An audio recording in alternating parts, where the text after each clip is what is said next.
بسم اللہ الرحمن الرحیم۔ شروع اللہ پاک کے نام سے جو بہت مہربان اور نہایت رحم فرمانے والا ہے۔ اللہ اور اس کے فرشتے آپ صلی اللہ علیہ وسلم پر درود و سلام بھیجتے ہیں۔ اے ایمان والو، تم بھی آپ صلی اللہ علیہ وسلم پر درود بھیجا کرو۔ السلام علیکم ورحمۃ اللہ وبرکاتہ۔ آپ کو خوش آمدید کہتے ہیں، اس امید کے ساتھ کہ آپ سب خیریت سے ہوں گے اور اللہ پاک کی امان میں ہوں گے۔ یہ کہانی ہے سرزمین عرب کی۔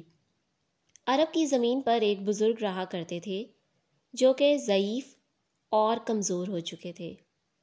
بزرگ نے ساری زندگی نہایت محنت مشقت کر کے حلال کما کر گزاری تھی۔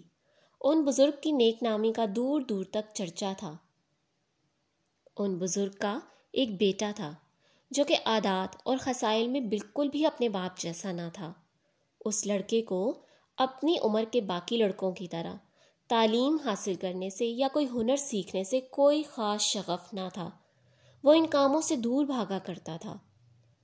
وہ اپنی ماں سے پیسے لے کے سارا دن گلیوں اور چوراہوں میں آوارہ گردی کیا کرتا تھا۔ وہ ایسے ہی اپنا وقت ضائع کیا کرتا تھا۔ اس کی ان عادات کی وجہ سے اہل علاقہ اس سے نالاں رہا کرتے تھے، اس کی ملامت کیا کرتے تھے۔ بزرگ نے جب ان معاملات کو دیکھا تو اپنی بیوی سے بات کی کہ وہ بیٹے کو سمجھائے اور اس کو ٹھیک راہ کی طرف لائے، لیکن بیوی نے کوئی خاص توجہ نہ دی۔ بزرگ نے بہت سوچ بچار کی اور اپنے بیٹے کو بلا بھیجا۔ جب بیٹا آ گیا تو بزرگ نے بات شروع کی کہ بیٹا، اب میں کمزور ہو چکا ہوں، اب میری بوڑھی ہڈیوں میں اتنی طاقت نہیں رہی، لہٰذا تم اپنی ذمہ داری خود اٹھاؤ۔ تم کل صبح ہوتے ہی شہر کے لیے نکل جاؤ اور تب تک واپس نہ لوٹنا جب تک ایک اشرفی نہ کما لو۔ باپ نے بیٹے کو یہ شرط بتائی اور اس کو روانہ کر دیا۔ بیٹے نے آگے سے کوئی دلیل پیش نہ کی اور چپ چاپ وہاں سے اٹھ کر آ گیا اور اس معاملے پہ سوچنے لگا۔ جس وقت بزرگ اور بیٹے کے درمیان یہ بات چیت ہو رہی تھی تو بزرگ کی بیوی پردے میں کھڑی یہ تمام معاملات سن رہی تھی۔ اس نے ایک اشرفی لی اور صبح بیٹے کے پاس جا کے بولی کہ یہ اشرفی اپنے پاس رکھو اور رات کو جب گھر آنا تو باپ کو کہنا کہ یہ تم کما کر خود سے لے کر آئے ہو۔ بیٹے نے وہ اشرفی دیکھی اور خوشی خوشی اس کو لے کر گھر سے نکل گیا اور سارا دن یہاں وہاں آوارہ گردی کرنے کے لیے پھرنے لگا۔ رات ہوتے ہی بیٹا گھر لوٹا اور باپ کو وہ اشرفی دے کے بولا کہ ابا جان، میں یہ اشرفی آپ کے لیے کما کر لایا ہوں۔ باپ نے اس اشرفی کو دیکھا اور اٹھا کے آگ میں پھینک دیا اور کہا کہ یہ وہ اشرفی نہیں جو میں چاہتا ہوں۔ تم کل دوبارہ شہر چلے جاؤ اور تب تک واپس نہ آنا جب تک ایک اشرفی نہ کما لو۔ بیٹا اس سن کر بہت مایوس ہوا اور وہاں سے باہر آ گیا۔ اگلی صبح پھر ماں نے ایک اشرفی لی اور بیٹے کے پاس چلی گئی اور بیٹے کو کہا، سنو، تم یہ اشرفی لو اور اب کی بار 2-4 دن کے بعد گھر آنا اور باپ کو یہ اشرفی دینا، ایسے تمہارے باپ کو لگے گا کہ تم یہ اشرفی خود کما کر لائے ہو۔ بیٹے نے ماں کی بات سنی اور اشرفی پکڑتے ہی گھر سے نکل گیا اور 3-4 دن کے بعد گھر لوٹا اور وہ اشرفی باپ کو دیتے ہوئے بولا، ابا جان، میں یہ اشرفی خود کما کر لایا ہوں۔ باپ نے اس اشرفی کو آگ میں پھینک دیا اور بولا، یہ وہ اشرفی نہیں جو میں چاہتا ہوں۔ بیٹا خاموشی سے اس اشرفی کو جلتے ہوئے دیکھنے لگا۔ اسے سمجھ نہیں آ رہی تھی کہ آخر اس کا باپ اس سے کیا چاہتا ہے۔ بزرگ نے اس کو ہدایت کی کہ وہ اگلی صبح ہوتے ہی پھر شہر کے لیے روانہ ہو جائے اور تب تک واپس نہ آئے جب تک ایک اشرفی نہ کما لے۔ بیٹے نے فیصلہ کیا کہ وہ صبح ہوتے ہی یہاں سے چلا جائے گا۔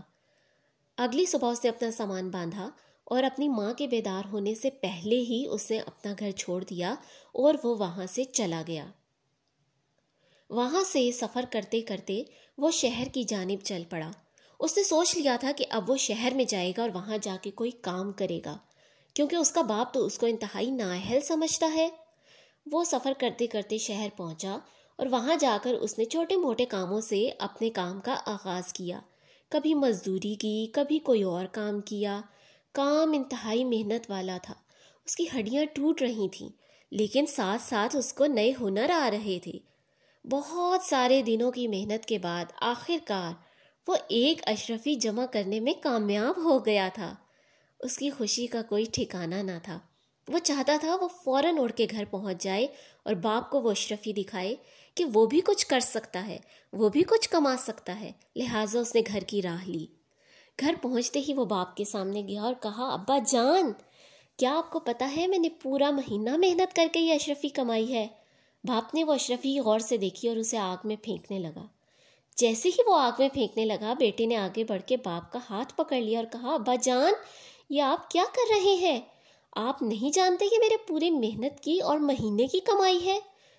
باپ نے اتنا ہی سننا تھا کہ اٹھ کے بیٹے کو گلے لگا لیا اور کہا کہ اب مجھے یقین ہو گیا ہے کہ یہ تمہاری ہی محنت کی کمائی ہے، کیونکہ محنت ہی کی کمائی کے لیے انسان اتنا حساس ہوتا ہے۔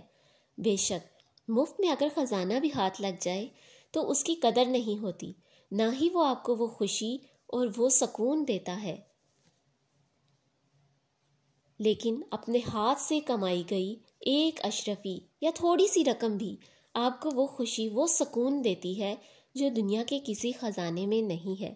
اس کے بعد بزرگ کی تمام پریشانی ختم ہو گئی اور وہ اطمینان سے رہنے لگے، کیونکہ انہیں یقین ہو گیا تھا کہ ان کے بیٹے کو سیدھی راہ مل گئی ہے۔ اللہ تعالیٰ سے دعا ہے کہ ہم سب کو بھی حلال رزق کمانے اور کھانے کی توفیق عطا فرمائے۔ اس ویڈیو کو لائک کریں اور ہمارے چینل کو سبسکرائب کریں۔ شکریہ۔